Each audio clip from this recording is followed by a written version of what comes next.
نعم، بسم الله الرحمن الرحيم. أنا بدأت في تقصي العلاقات المشبوهة بين بعض السياسيين الليبيين والمبعوثين الأمميين لليبيا والمعاهد الدولية والأكاديميات العلمية. فخلال هذا البحث حقيقة في شهر 5 من هذه السنة، عندما كنت أعد الشكوى للأمم المتحدة ضد غسان سلامة وعلاقته أو علاقاته المالية بدولة الإمارات، وجدت أن اسم السفير فوزي عبد العال موجود على موقع هذا المعهد في نيويورك.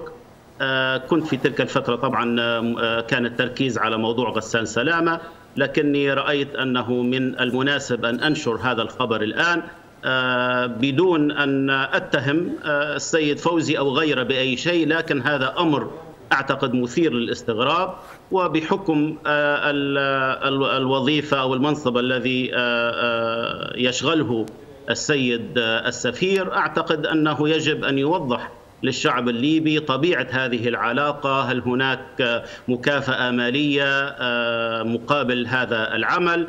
وما هي طبيعة العلاقة؟ ما هي الخدمات التي ممكن أن يقدمها لمثل هذا المعهد المتواجد في نيويورك، والذي تعتبر الإمارات العربية المتحدة من أكبر الممولين له؟ طيب، السؤال يعني ما الأهداف للمعهد من تعيين فوزي عبد العال الذي وزيرا للداخلية في حكومة الكيب إذا ما نظرنا للمشهد الليبي اليوم؟ أنا أفضل أن أتكلم عن طريقة عمل هذه المنظومة العالمية التي يعمل بها كثير من النافذين، وألا أتكلم عن السيد فوزي عبد العال شخصيا.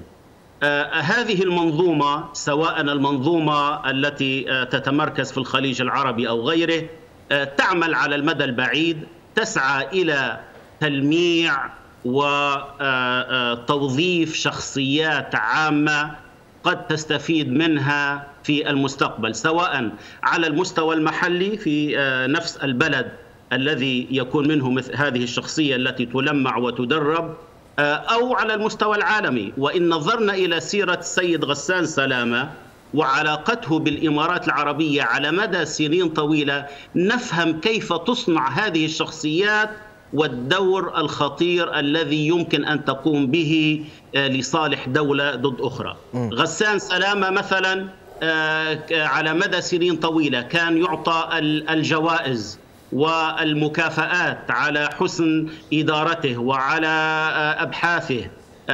شكل صندوق للفكر العربي الثقافي الفني مثلا، حتى يعطى بعد آخر غير البعد السياسي، وكانت البنوك الإماراتية هي أكبر الممولين لهذا الصندوق.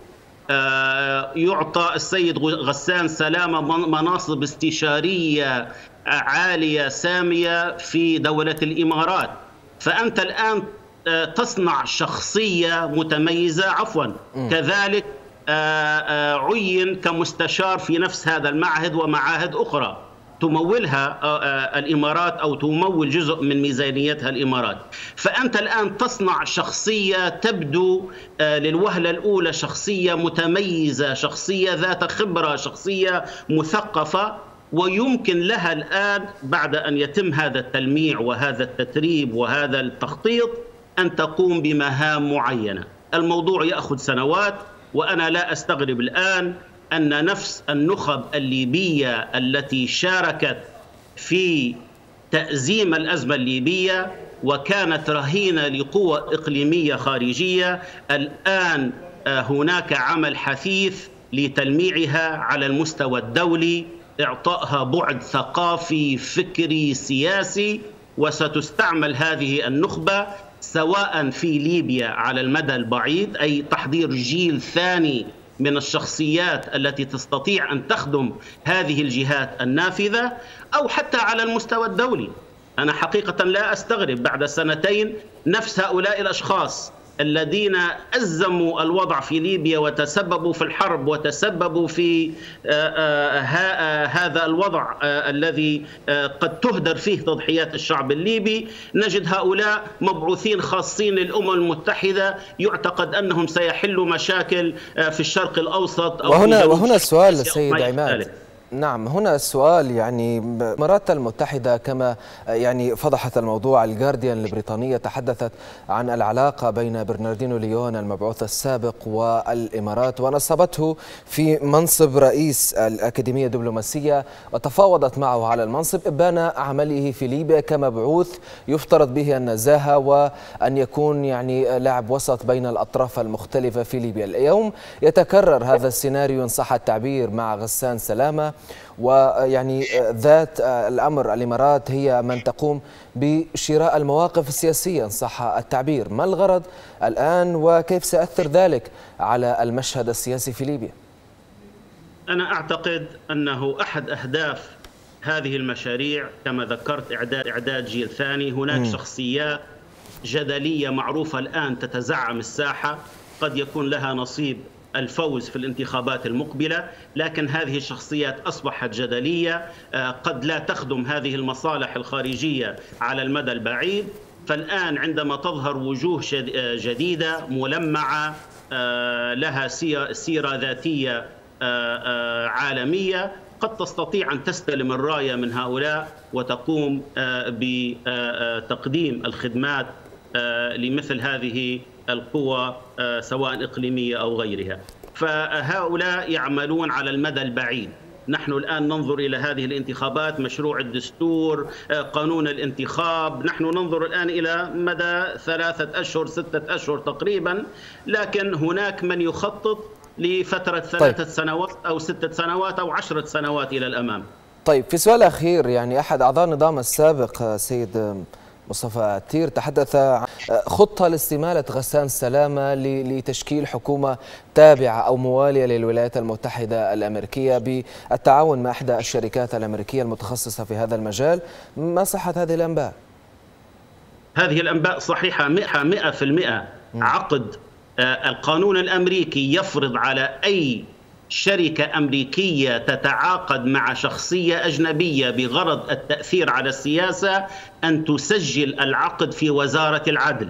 هذا أمر واضح وصريح، وكل هذه العقود تعرض على موقع الوزارة حتى يعرف القاصي والداني.